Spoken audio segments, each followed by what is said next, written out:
নানা আয়োজনে অনুষ্ঠিত হয়ে গেল ঢাকা রেসিডেন্সিয়াল মডেল কলেজের বিজ্ঞান মেলা। 3 দিনের বিজ্ঞান মেলায় বিভিন্ন স্তরের 5000 শিক্ষার্থী তাদের উদ্ভাবন নিয়ে সাজিয়েছিলেন স্টল। পারস্পরিক অভিজ্ঞতা বিনিময় ও সৃজনশীল কাজ অব্যাহত রাখার শপথ নিলেন শিক্ষার্থীরা। মেলার সমাপনী দিনে অতিথি ছিলেন শিক্ষা মন্ত্রণালয়ের সচিব। তিনি জানান, এই ক্ষুদে প্রযুক্তি প্রেমীদের হাত ধরে এগিয়ে যাবে নতুন বাংলাদেশ। বিস্তারিত জানাচ্ছেন সুমনা সুমি। 3 দিনব্যাপী বিজ্ঞান মেলার সমাপনী দিন ছিল শনিবার।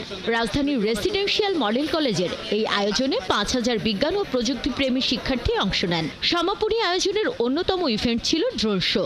শিক্ষার্থীরা নিজেরাই ড্রোন তৈরি করেন, তারাই পরিচালনা করেন ড্রোন শো।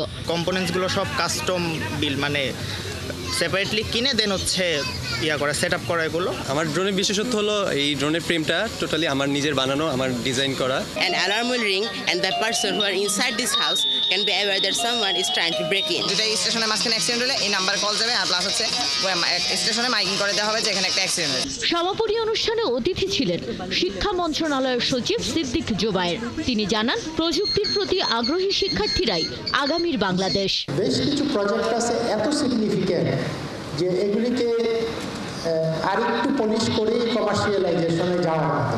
আমার কাছে মনে হচ্ছে যে এটা না দেখলে আমার বাংলাদেশকে চেনার অনেকটুকু বাকি থেকে যেত। আয়োজকরা জানান, বিজ্ঞানের এই কার্নিভাল থেকে শিক্ষার্থীরা ইতোমধ্যে আন্তর্জাতিক পরিসরে অংশগ্রহণ করেছে। এআই অলিম্পিয়াড যেটা হলো, কিছু সময় আগে তার রেজাল্ট আমার কাছে এসেছে এবং এই অলিম্পিয়াড রেজাল্টটা ইভালুয়েট করার ক্ষেত্রেও কিন্তু এআই এর হেল্প নেওয়া হয়েছে। পড়াশোনাটা বইয়ের মধ্যে না, পড়াশোনাটা হাতে কলমে চলে আসুক। 3 দিনের আয়োজনে শিক্ষার্থীরা তাদের বিভিন্ন বিজ্ঞান প্রকল্প উপস্থাপন করেন। তারা জানান, বড় পরিসরে গবেষণা ও বিনিয়োগ পেলে এখান থেকে অনেক প্রকল্প সফল হতে পারে। এটা একটা নতুন প্রযুক্তি না বলতে গেলে, কিন্তু বাংলাদেশে যদি এটা লঞ্চ করা হয় তাহলে কিনা যারা নতুন উদ্যোক্তা তাদের খুবই হেল্প হবে। রেস্কিউ কর্মীদের দেখা যাচ্ছে যে প্রাণের ঝুঁকি নিয়ে রেস্কিউ কার্যক্রম চালাতে হচ্ছে।